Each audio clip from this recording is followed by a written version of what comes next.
السلام علیکم ورحمۃ اللہ وبرکاتہ۔ 6 ماہ سے کاروبار نہیں ہے، والد صاحب نظر بد کا دم کرانے کا کہتا ہے، کسی نے آپ کا نمبر دیا ہے ڈاکٹر حافظ صالح صاحب، میں کیا کروں؟ دیکھیں، اللہ تعالیٰ آپ کی مدد فرمائے۔ آپ سب سے پہلے اپنے آپ کا جائزہ لیں، محاسبہ کریں، ٹھیک ہے؟ یعنی اللہ تعالیٰ نے ہمیں آزاد پیدا کیا، شیطان جو ہے ہمیں تنگ کر سکتا ہے، پریشان کر سکتا ہے، لیکن ہم پر حکمرانی نہیں قائم کر سکتا الا یہ کہ جب ہم نماز چھوڑ دیں، ٹھیک ہے، اور نماز چھوڑ دیں، اللہ تعالیٰ کے ذکر سے غافل ہو جائیں، تو تب اس حالت کے اندر جو ہے نا یہ ہم پر جو ہے حکمرانی قائم ہو جاتی ہے اور ہم اس کے حساب سے چلتے ہیں، ٹھیک ہے؟ یعنی حساب سے چلنے سے مراد یعنی یہ کہ ہم ایک قسم کے اس کے غلام بن جاتے ہیں جو ہے،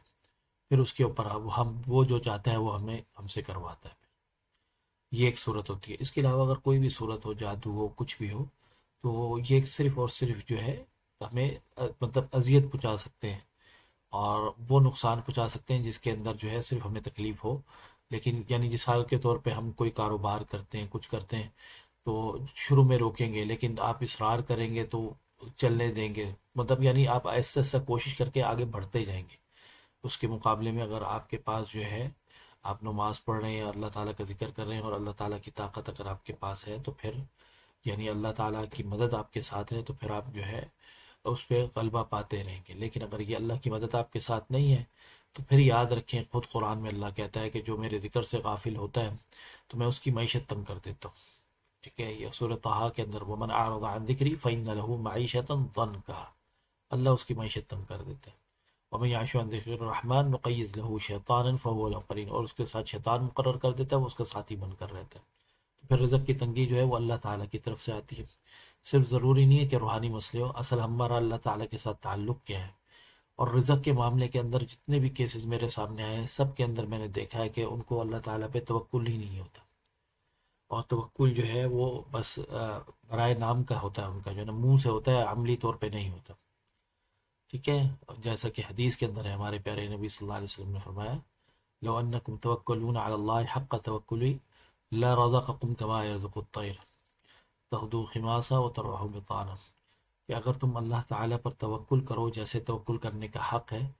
تو اللہ تعالیٰ تمہیں اسی طرح رزق دے گا جس طرح جو ہے وہ پرندوں کو دیتا ہے، کہ صبح خالی پیٹ گھر سے نکلتے ہیں اور شام پیٹ بھر کر آتے ہیں، نہ ان کے پاس فریزر ہے، نہ ان کے پاس پیسے ہیں، نہ کوئی جمع ہے، بس صبح خالی پیٹ نکلتے ہیں اور شام کو جو ہے اللہ تعالیٰ ان کو پیٹ بھر کے بھیجتا ہے جو ہے نا۔ تو یہ توکل کی برکت ہے۔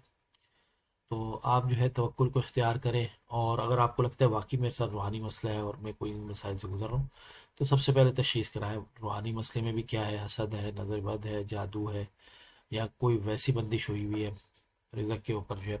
تو اس کی تشخیص ضروری ہے۔ اس کی علامات آپ کے جسم پر ظاہر ہوتی ہیں، وہ علامات جو ہے وہ آپ سوالات فارم کے سوالات کے جواب میں دیں گے تو انشاءاللہ تعالیٰ جو ہے وہ پتہ لگ جائے گا کیا معاملہ ہے، ٹھیک ہے؟ لیکن یہ سب بعد میں روحانی مسئلات کی طرف بعد میں آئیے گا، پہلے آپ یہ دیکھیں آپ کا اللہ کے ساتھ معاملہ کیا ہے۔ ایک آدمی نماز ہی نہیں پڑھتا، کہتا ہے پڑھنی چاہیے لیکن وہ پڑھتا ہی نہیں ہے، ٹھیک ہے؟ تو پھر وہ یہ گلہ نہ کرے کہ میرے ساتھ رزق کی تنگی ہے، تو وہ پہلے اپنا وہ والا معاملہ ٹھیک کرے۔ اگر جس کا اللہ کے ساتھ معاملہ ٹھیک ہے اور اس کے باوجود جو ہے اس کو رزق کے معاملے میں تنگی آ رہی ہے، پریشانیاں آ رہی ہیں، تو وہ فارم فل کرے، کیونکہ دیکھیں اس کے اندر میں نے دیکھا ہے زیادہ تر حسد کا بھی بڑا عمل دخل ہوتا ہے، نظر بد سے زیادہ حسد کا۔ اور حسد کا جو شیطان ہے وہ جو ہے نا اوپن ہوتا ہے، جادو والا شیطان ہوتا ہے وہ صرف جادو سے جڑا ہوتا ہے، یعنی جو اسے حکم دیا جاتا ہے صرف وہ وہی کرتا ہے، لیکن حسد والا یہ اوپن ہوتا ہے اور یہ کسی بھی حد تک جاتا ہے جو ہے نا۔ تو اللہ تعالیٰ جو ہے آپ کو جو ہے رزق کے دروازے آپ کے لیے کھولے، آپ کثرت سے استغفار کریں، خاص کر وہ وظیفہ جو میں نے بتایا ہوا یوٹیوب پہ بھی دیکھ لیجیے گا ویڈیو، استغفر اللہ الذی لا الہ الا هو الحی القیوم واتوب الیہ، ٹھیک ہے؟ اور اسی طرح صلی اللہ علیہ وسلم کو جب تنگی آئی تھی، کھانے کے لیے کچھ نہیں تھا، اور رسول اللہ نے جو دعا مانگی تھی وہ دعا بھی جو ہے یوٹیوب پہ وہ وظیفہ بھی اپلوڈ ہے، تو رسول اللہ نے جیسے ہی پڑھا تھا تو اسی وقت اللہ تعالیٰ نے جو ہے کہ اللہ تعالیٰ کے حکم سے ایک بندہ آ گیا علاقے میں سے جو ہے نا، اور وہ گوشت کا بنا ہوا گوشت لے آیا کہ رسول اللہ کی خدمت میں پیش کر دیا اس نے۔ تو اللہ تعالیٰ یہ اسباب بنانے والا ہے، تو ہمیں اللہ پہ توکل کرنا چاہیے، چیزوں پر نہیں۔ جب ہم چیزوں پہ چھوڑ دیں گے، اللہ پہ توکل کریں گے اور محنت کریں گے، کوشش کریں گے، تو خود ہی اللہ تعالیٰ کہتا ہے میں وَمَن يَتَّقِ اللَّهَ يَجْعَل لَهُ مَخْرَجًا، جو اللہ سے ڈرتا ہے اللہ تعالیٰ کہتا ہے میں اس کے لیے رستہ نکال دیتا ہوں، وَيَرْزُقْهُ مِنْ حَيْثُ لَا يَحْتَسِبُ، اور میں اسے رزق وہاں سے دیتا ہوں جہاں سے اسے گمان نہیں ہے۔ وَمَن يَتَوَكَّلْ عَلَى اللَّهِ فَهُوَ حَسْبُهُ، اور جو اللہ پہ توکل کرتا ہے اللہ اس کے لیے کافی ہو جاتا ہے۔ تو ہمیں اپنے کردار پر نظر ثانی کرنی چاہیے، ٹھیک ہے؟ اور اگر آپ کو باقی لگتا ہے روحانی مسئلہ ہے تو پھر فارم فل کریں اور پھر رابطہ کریں انشاءاللہ، تو باقی تشخیص کے بعد جو سامنے آئے گا پھر ہم دیکھ لیں گے، لیکن اس سے پہلے یہ والی چیز آپ پہلے ضرور کیجیے گا، ٹھیک ہے؟ السلام علیکم ورحمۃ اللہ وبرکاتہ۔